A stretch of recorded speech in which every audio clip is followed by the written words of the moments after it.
Hi ಎಲ್ರಿಗೂ ನಮಸ್ತೆ. Welcome to Shilpa Siddu cooking channel. ನಾನಿಲ್ಲಿ ನಿಮಗೆ ಇವತ್ತು ಕ್ವಿಕ್ ಆ್ಯಂಡ್ ಈಸಿ ರೆಸಿಪಿನ ತೋರಿಸ್ತಾ ಇದ್ದೀನಿ. ಅದೇನಪ್ಪ ಅಂದರೆ ಗೊತ್ತಾಗಿರ್ಬೋದು ನಿಮಗೆ, ಚಿಕನ್ ಮಸಾಲನ ಹೇಗೆ ಮಾಡೋದು ಅಂತ ತೋರಿಸ್ತಾ ಇದ್ದೀನಿ. ಬನ್ನಿ ಹೇಗೆ ಮಾಡೋದು ಅಂತ ನಾನು ನಿಮಗೆ ತೋರಿಸ್ತಾ ಹೋಗ್ತೀನಿ.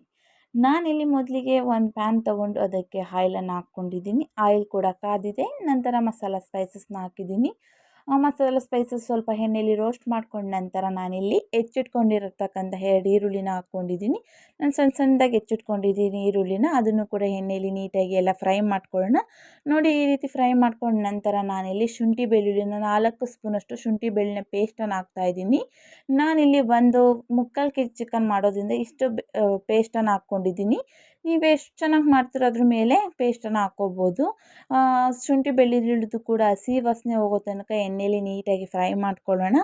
ಎಣ್ಣೆಲೆಲ್ಲ ನೀಟಾಗಿ ಫ್ರೈ ಮಾಡ್ಕೊಂಡ ನಂತರ ನಾನಿಲ್ಲಿ 3 to 4 ಟೈಮ್ ನೀಟಾಗಿ ವಾಶ್ ಮಾಡ್ಕೊಂಡಿರೋಂಥ ಚಿಕನ್ನ ಹಾಕ್ಕೊಳ್ತಾ ಇದ್ದೀನಿ. ಚಿಕನ್ನೆಲ್ಲ ಹಾಕ್ಕೊಂಡ್ಮೇಲೆ ನಾನಿಲ್ಲಿ ಸ್ವಲ್ಪ ಉಪ್ಪನ್ನು ಹಾಕ್ತಾಯಿದ್ದೀನಿ.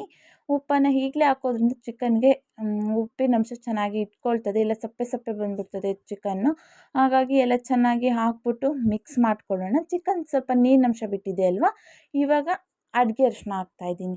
ಅಡುಗೆ ಅರಿಶಿನ ಇವಾಗಲೇ ಹಾಕೋದ್ರಿಂದ ಚಿಕನ್ನಲ್ಲಿ ಏನಾದರೂ ಅಲ್ಪ ಸ್ವಲ್ಪ ಸ್ಮೆಲ್ ಇದ್ದರೂ ಕೂಡ ಹೊರಟೋಗ್ಬಿಡ್ತದೆ.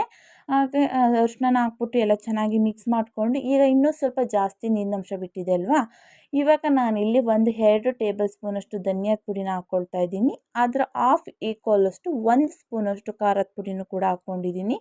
ಹಾಗೆ ಒಂದು ಅರ್ಧ ಟೇಬಲ್ ಸ್ಪೂನಷ್ಟು ಗರಂ ಮಸಾಲ ನಾನಿಲ್ಲಿ ಯೂಸ್ ಮಾಡ್ತಾಯಿದ್ದೀನಿ. ಎಲ್ಲ ಹಾಕ್ಬಿಟ್ಟು ಚೆನ್ನಾಗಿ ಎಲ್ಲ ಮಿಕ್ಸ್ ಮಾಡ್ಕೊಳ್ಳೋಣ.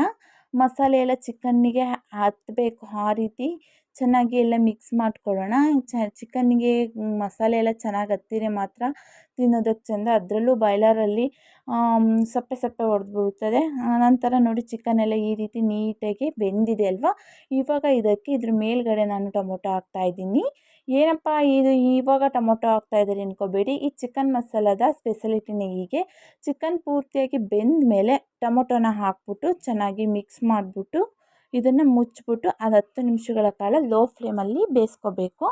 ನಾನೀಗ ಚೆನ್ನಾಗಿ ಎಲ್ಲ ಮಿಕ್ಸ್ ಮಾಡಿದ್ದೀನಿ. ಈಗ ಲಿಡ್ಡನ್ನು ಕ್ಲೋಸ್ ಮಾಡಿಬಿಟ್ಟು ಒಂದು 10 ನಿಮಿಷಗಳ ಕಾಲ ಬೇಯಿಸ್ಕೊಂಡಿದ್ದೀನಿ. ನೋಡಿ, ಎಣ್ಣೆ ಅಂಶನ ಹೇಗೆ ನೀಟಾಗಿ ಬಿಟ್ಟಿದೆ ಅಂತ. ಇದಕ್ಕೆ ಮೇಲ್ಗಡೆ ಸ್ವಲ್ಪ ಕೊತ್ತಂಬರಿ ಮತ್ತು ಪುದೀನನ ಉದುರಿಸ್ಬಿಟ್ರೆ ರೆಡಿಯಾಗೋಯಿತು ಚಿಕನ್ ಮಸಾಲ. ನೀವು ಕೂಡ ಒಮ್ಮೆ ಈ ರೀತಿ ಟ್ರೈ ಮಾಡಿ, ಹೇಗಿತ್ತು ಅಂತ ಕಮೆಂಟ್ ಸೆಕ್ಷನ್ ಬಾಕ್ಸಲ್ಲಿ ಕಮೆಂಟನ್ನು ಹಾಕೋದು ಮಾತ್ರ ಮರಿಬೇಡಿ. Chicken sambar, chicken fry, chicken chops, ಹಾಗೆ ಚಿಕನ್ನಲ್ಲಿ ತುಂಬ ವೆರೈಟೀಸನ್ನು ತಿಂದು ಬೋರ್ ಆಗಿದ್ದರೆ ಒಮ್ಮೆ ಈ ರೀತಿ ಚಿಕನ್ ಮಸಾಲನ ಮಾಡಿಕೊಂಡು ತಿಂದು ನೋಡಿ, ತುಂಬ ಚೆನ್ನಾಗಿರ್ತದೆ ತಿನ್ನೋದಕ್ಕೆ. ಇವಾಗ ಒಂದು ಸರ್ವಿಂಗ್ ಬೌಲ್ ತೊಗೊಂಡು ಸರ್ವ್ ಮಾಡಿಕೊಂಡು chapati, puri, dosa, idli, ghee rice, kurma, all in one ಅಂತಲೇ ಹೇಳ್ಬೋದು. ಇದು ಯಾವುದೇ ಒಂದು ಐಟಮ್ಗೆ ಮಾತ್ರ ಸ್ಟಿಕ್ ಆಗಿರಲ್ಲ, ಎಲ್ಲದಕ್ಕೂ ಕೂಡ. ಅದು ಆ್ಯಕ್ಚುಲಿ ಮುದ್ದೆಗೂ ಕೂಡ ಬೆಸ್ಟ್ ಕಾಂಬಿನೇಷನ್ ಅಂತಲೇ ಹೇಳ್ಬೋದು. ನಾನಿವತ್ತು ಇದ್ರ ಜೊತೆಗೆ ಮುದ್ದೆನೇ ಮಾಡ್ಕೊಂಡಿದ್ದು. ಅಷ್ಟು ಚೆನ್ನಾಗಿರ್ತದೆ ತಿನ್ನೋದಕ್ಕೆ. ಎಲ್ರಿಗೂ ಏನಾದರೂ ನನ್ನ ಯೂಟ್ಯೂಬ್ ಚಾನಲ್ನ ಹೊಸಬ್ರು ಯಾರಾದರೂ ನೋಡ್ತಾ ಇದ್ದರೆ ದಯವಿಟ್ಟು ನನ್ನ ಯೂಟ್ಯೂಬ್ ಚಾನಲ್ನ ಸಬ್ಸ್ಕ್ರೈಬ್ ಮಾಡ್ಕೊಳ್ಳಿ. ಹಾಗೆ ನನ್ನ ಎಲ್ಲ ವಿಡಿಯೋಗಳಿಗೆ ಲೈಕ್ ಮಾಡಿ, ಕಮೆಂಟ್ ಮಾಡಿ, ಶೇರ್ ಮಾಡಿ. ನನ್ನ ಎಲ್ಲ ವಿಡಿಯೋಗಳನ್ನು ಎಲ್ಲೂ ಕೂಡ ಸ್ಕಿಪ್ ಮಾಡ್ದಲೇ ದಯವಿಟ್ಟು ಪೂರ್ತಿಯಾಗಿ ವೀಕ್ಷಿಸಿ. Thank you for the watching. Bye bye.